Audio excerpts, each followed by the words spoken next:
sabadão é dia do quê? Sábado é dia de Thiago Responde. E nós tá como nesse sábado? Eu vou viajar de avião. Para aquela conta, eu nem tenho conta no banco. Sim, estamos no cenário do podcast gravando o Thiago Responde. É isso aí, meu Thiago Responde, minhas regras. Brincadeiras à parte, vamos lá. Como é tradição, todos os sábados a gente vem aqui no nosso canal do YouTube pra gente responder perguntas que eu recebo lá no nosso Instagram. Aliás, se você não segue a gente, vai lá no Instagram, digita @T2Educação e vem bater um papo comigo lá que é muito legal. Bom, então vamos lá, direto ao ponto. Primeira pergunta, ó, @F9JJ. Vi você falar em uma entrevista que quem manja de derivativos não fica sem emprego. Ele escreveu isso. É verdade. Olha só, o conhecimento de derivativos é um negócio que é absolutamente necessário em qualquer estrutura financeira de uma grande empresa. Então, quando eu falei isso em outro momento, eu não lembro exatamente quando foi que eu disse, mas o que eu quis dizer é o seguinte, que esse tipo de profissional, ele é muito demandado por grandes empresas. E quando a gente está aqui estudando para certificação, a gente estuda derivativo, principalmente do ponto de vista do investidor, né? Mas o fato é que o ponto de vista do investidor, embora seja relevante, embora seja importante, o ponto de vista do investidor não é o mais relevante para o mercado de derivativos. O que é mais importante para o mercado de derivativos é uma empresa fazer hedge e se proteger contra os mais variados riscos que ela está exposta. Você só não pode ser como foi a Sadia. Se você é mais antigo de mercado, você vai lembrar que o que quebrou a Sadia foi uma operação de derivativos, tá? Onde a empresa, o seu CFO, estava operando no mercado de câmbio muito alavancado, isso trouxe um prejuízo e a Sadia quebrou. A marca ainda existe e tal, mas para que ela sobrevivesse, precisou fazer uma fusão e hoje é o que a gente conhece aí como BRF, que engloba aí esse grupo inteiro. Então, falando sobre derivativos, é importante entender o seguinte, a visão vai para além de você trabalhar no mercado financeiro, distribuindo produtos de investimentos. Vai para você estar do outro lado da mesa e pensando nos mais variados riscos que uma empresa tem e trabalhar para proteger essa empresa contra os riscos financeiros que ela se expõe dada a sua operação. Um exemplo que eu posso te dar é o seguinte, vamos falar aqui da JBS, né? A JBS, que é uma empresa que vende proteína animal, ela exporta bastante e ela tem custos em real, certo? E aí, qual que é o risco que ela tem? Ela tem um risco de que, como ela vai receber em dólar, que o preço do dólar caia. E aí, se o preço do dólar cair, ela vai receber menos. Então, ela faz um hedge para se proteger em relação a isso. O contrário disso, a gente pode pegar aqui uma companhia aérea. Então, vou pegar aqui a Azul, que é uma companhia listada em bolsa. Olha o que acontece. Companhia aérea, ela tem Azul tem receitas em reais e despesas em dólares, porque o combustível, o querosene de aviação é precificado em dólar. A aeronave, o leasing da aeronave também é em dólar. Qual que é o risco que ela tem? O risco que ela tem é que o dólar dispare e aumente muito o custo da sua operação. Então, é para isso que serve o mercado de derivativos. Então, toda grande empresa, ela tem uma certa exposição a risco. Seja exposição a risco cambial, exposição à taxa de juros e outras variáveis. E um profissional de derivativos pode trabalhar com isso, tá bom? Valeu pela pergunta, F9JJ. Depois tem a pergunta da Angélica Luciene. Eu já respondi essa, inclusive, lá no Instagram. Ela pergunta assim, ó, você compraria um consórcio? Sim, eu não só compraria, como eu comprei. E olha só, eu quis trazer essa pergunta, apesar de já ter respondido lá, porque assim, eu, Thiago, durante muito tempo, eu fui avesso com a ideia de comprar consórcio. Para mim não fazia sentido. Porque, poxa, eu não tenho interesse de comprar uma casa agora, meu carro tá quitado, enfim, eu não tenho essa pretensão, tá? Não tenho dificuldade de poupar dinheiro, tenho essa disciplina financeira, então, para mim, em tese, não faria sentido. Um certo dia, eu fiz uma live com a Maíra, o nome dela é Maíra Nogueira, você vai lá no Instagram, segue ela, inclusive, e na live ela disse para mim, olha, mesmo você com esse perfil de quem investe, de que tem disciplina para poupar, o consórcio pode ser um instrumento de alavancagem para alavancar o seu patrimônio, para aumentar o seu patrimônio.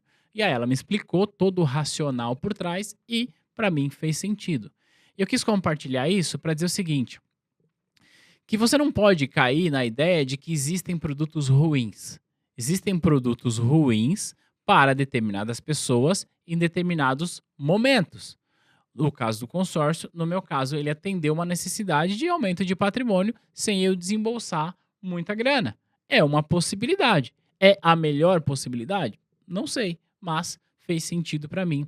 E o consórcio, ele vai fazer sentido para outros clientes que tenham necessidades similares às minhas ou necessidades diferentes.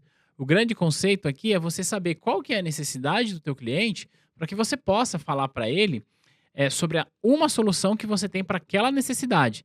Então esquece um pouco o produto, e aqui eu estou falando de consórcio, mas serve para qualquer produto que você for vender. Esquece o produto. Pensa na solução que ele pode trazer para o teu cliente. Se você apresentar uma solução que vá ao encontro da necessidade dele, a chance de você vender consórcio ou qualquer outro produto tende a aumentar, tá bom? Próxima pergunta é do Ederson, ederson.elr. Quais as principais funções de um profissional com CFP? As funções de um profissional com CFP, elas estão alinhadas com os módulos da prova. A prova do CFP é dividida em 6 módulos e cada um desses módulos corresponde a uma atribuição que um profissional CFP vai ter. Então, o primeiro módulo é o módulo de gestão financeira. Nesse módulo, você entende como fazer uma boa gestão financeira para o teu cliente. É fazendo um equilíbrio entre receitas e despesas, é olhar para todo o comportamento que ele tem financeiro, olhar também para o cenário econômico para entender o quanto isso pode impactar na vida do teu cliente. Então, é a gestão da grana dele, tá bom? Já o segundo módulo é um módulo de gestão de ativos. Aqui, o seu papel enquanto planejador é falar para o teu cliente dos ativos disponíveis no mercado e suas mais variadas classes, desde investimento em imóveis, desde investimentos em renda fixa, renda variável, investimento no exterior e por aí vai, tá bom? E olha só, ainda pegando o link da pergunta passada sobre consórcio, no módulo 1 do CFP você estuda consórcio, porque ele pode ser um bom instrumento para o teu cliente se atender à necessidade dele, tá bom? Terceiro módulo, que é um outro papel que o planejador financeiro pode ter, é o de planejamento de aposentadoria. Aqui você vai falar com o teu cliente sobre as mais variadas formas que ele tem de garantir a aposentadoria dele. Claro, usando o INSS, que é a aposentadoria, a previdência oficial, ou o RPPS, que seria a previdência para servidor público, mas também passa por aposentadoria com previdência privada, com aposentadoria com renda de outros investimentos, tá bom? Então, esse é o terceiro módulo. No quarto módulo do CFP, a gente fala sobre gestão de riscos. E gestão de riscos aqui não está relacionada com o risco dos investimentos. Está relacionado com o risco da vida do teu cliente. Ou seja, nós vamos falar de gerir esses riscos com seguros. Então, o profissional CFP pode vender seguros, por exemplo. Aliás, para vender o seguro propriamente dito, precisa ter a certificação da SUSEP. Mas ele entende esse mecanismo e pode orientar o cliente nesse sentido para que ele contrate o seguro com o profissional SUSEP. E aí a gente fala de seguro de vida, de seguro de renda, seguro de acidente, seguro residencial, seguro empresarial e tantos outros mecanismos que são importantes para gerir todos os riscos que envolvem a vida do teu cliente, tá bom? No quinto módulo do curso CFP, a gente estuda sobre planejamento tributário. Planejamento tributário é você ajudar o seu cliente com uma estrutura tributária que seja legal, ou seja, que esteja dentro da lei, mas que permita com que ele pague somente os impostos necessários. Porque a verdade é que a maior parte das pessoas não sabe lidar com impostos e acaba pagando mais imposto do que o devido. Então a gente fala sobre quais são os instrumentos que o teu cliente pode utilizar para, repito, dentro da lei, pagar menos imposto ou pagar somente aquilo que é devido, nunca pagar mais do que isso. Então tem mecanismos para isso, tá bom? E no último módulo do CFP é o módulo de planejamento sucessório. Nesse módulo, você vai entender e aprender quais são os instrumentos que você pode utilizar para facilitar a sucessão patrimonial dentro de uma estrutura. E essa estrutura, claro, pode ser, e na maioria das vezes é, uma estrutura familiar. Então, um profissional CFP, ele pode atuar em uma dessas esferas, tá? Desde falar de investimento, falar de crédito, que a gente também estuda, mas falar de impostos, falar de aposentadoria, falar de riscos e de sucessão. Tá bom, Ederson? Obrigado pela pergunta. Depois tem uma pergunta aqui, que é a última aqui, ó, do Leonardo Gomes LG. Pergunta ao Leonardo: por que quando o dólar cai, os preços não reduzem na mesma velocidade que aumentam? Excelente pergunta, Léo. E essa pergunta, pra gente responder ela, a gente precisa entender o comportamento nosso em relação à economia. Olha só, suponha que você, Léo, é um empresário e você vende este celular aqui, tá? E esse celular, claro, é impactado pelo preço do dólar.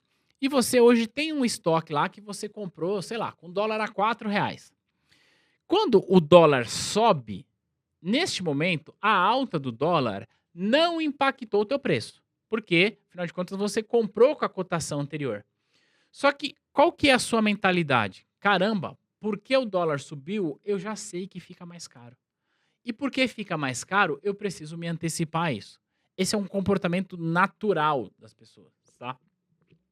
E aí, o que acontece que pode ser que a alta do dólar reflita imediatamente no preço desse celular, porque você imediatamente repassou, ou pode ser que você diga, não, peraí, eu vou segurar um pouco o preço, porque esse preço aqui é o preço antigo e tal, e vou zerar esse estoque. Mas, inevitavelmente, você vai ter de aumentar o teu preço uma hora ou outra, tá bom? Então, no melhor dos cenários, mas não é sempre que isso acontece, você vai subir o preço desse celular, depois que zerar o teu estoque, você precisa comprar um estoque novo. No melhor dos cenários, tá? Mas na maior parte das vezes, isso acontece antes. Agora, e o contrário? Por que isso não acontece o contrário? Ora, pela mesma razão. Olha, veja bem, eu comprei esse celular aqui com dólar a R$ 5. Agora, o meu estoque todo tá aqui com dólar a R$ 5. E agora o dólar tá 4. Eu vou baixar o preço disso aqui para você? Não faz sentido, porque aqui eu vou tomar prejuízo. Percebe? Então, esse efeito, ele não é imediato, porque existe uma coisa chamada de ciclo operacional nas empresas, que é o tempo que a operação consegue rodar aquele estoque que ela tem. E só entre aspas, na renovação desse estoque é que os preços devem ser refletidos. O que acontece é que quando o comerciante, o empresário, ele olha para aquele cenário e diz, opa, peraí, o preço subiu, eu preciso acompanhar isso, e aí, eventualmente, ganhar um pouco mais agora, ele consegue fazer mais rápido. Agora, para baixo, ele não vai fazer para ter prejuízo, porque ele pagou o mais caro ali. Percebe? E tem um outro ponto, que é assim. No dia que eu estou gravando esse vídeo, por exemplo, o dólar está em queda. Aliás, eu fiz uma postagem no Instagram para explicar o porquê que o dólar tá em queda. Só que veja bem, Léo, o dólar está em queda no começo de 2022. E 2022, como você sabe, é um ano com muitas incertezas. Nós temos eleição no meio do caminho, certo? A gente está aí saindo de uma pandemia, parece que agora as coisas estão entrando no eixo, mas será que isso mesmo vai acontecer? E tudo isso traz instabilidade. Sendo você empresário, você acredita que o dólar vai continuar caindo? Você acredita que até o final de 2022 o dólar vai estar os mesmos 4,60? Você não acredita nisso, sabe por quê? Porque o próprio Boletim Focus, que é quem projeta o crescimento do dólar, está projetando para um dólar aí acima de R$ 5 para 2022. Então você sabe que apesar dele ter caído agora, você comprou seu estoque a um preço mais caro, o dólar tende a subir ainda esse ano. Essa é a projeção econômica. Então percebe, não é uma parada tão simples. Quando a gente está falando dos produtos que são vendidos, a gente tem sempre pensar nesse ciclo operacional. É claro, no melhor dos mundos, eu só aumentaria os preços à medida que eu tivesse de renovar o meu estoque.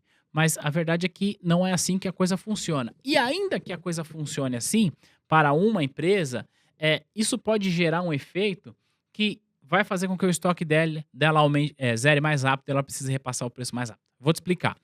Suponha que tem 5 empresas vendendo o mesmo produto, tá? E que todas essas empresas tenham comprado seus respectivos estoques com o dólar a R$ 5 também, para ficar mais fácil, certo? Aí o que acontece? O dólar subiu para 6. Logo, esse estoque não está sendo impactado. Tudo bem? Porque ele já comprou com o dólar anterior. Só que aí a empresa A resolve aumentar o preço, a empresa B aumenta o preço, a C aumenta o preço e a D aumenta o preço. A empresa E fala, não, eu não vou repassar o preço agora porque o meu estoque é preço antigo. Então eu vou manter esse preço antigo. O que na prática vai acontecer é que vai aumentar a demanda, porque ele vai estar vendendo mais barato, o estoque dele vai zerar mais rápido, porque o estoque dele vai zerar mais rápido, ele vai precisar renovar com o dólar lá em cima. Então, eu só tô dizendo isso para dizer o seguinte: essa precificação é uma parada que é absolutamente complexa. A gente não pode imaginar que, olha, o dólar subiu hoje, eu vou subir meu preço amanhã, o dólar caiu hoje, eu vou cair meu preço amanhã. Assim como, pra gente finalizar, um dos efeitos, uma das causas da queda do dólar é elevação da taxa de juros. Só que a taxa de juros está subindo faz tempo e só agora que o dólar está respondendo. Porque é assim que a economia funciona. Então, quando tem um estímulo aqui, seja alta do dólar, queda do dólar, elevação de taxa, redução de taxa, enfim, esse estímulo ele vai refletir na economia dali a 2, 3 meses, porque esse ciclo precisa ser renovado. Então, não é só porque o dólar caiu que os preços vão cair, assim como não é só porque a taxa de juros subiu, o preço do dólar vai cair imediatamente. Não, ele demora para responder também. E é assim que tem que ser. Fechado? Então esse foi o Thiago Responde de hoje, um pouco mais técnico, é verdade, eu espero que você tenha gostado. Lembrando que se você é novo ou nova nesse canal, se inscreve aqui para você não perder nenhum vídeo. A gente tem conteúdos para ajudar você com as certificações de mercado financeiro, a gente tem podcast e tem o Thiago Responde aqui também. A gente vai se ver no próximo material. Tchau!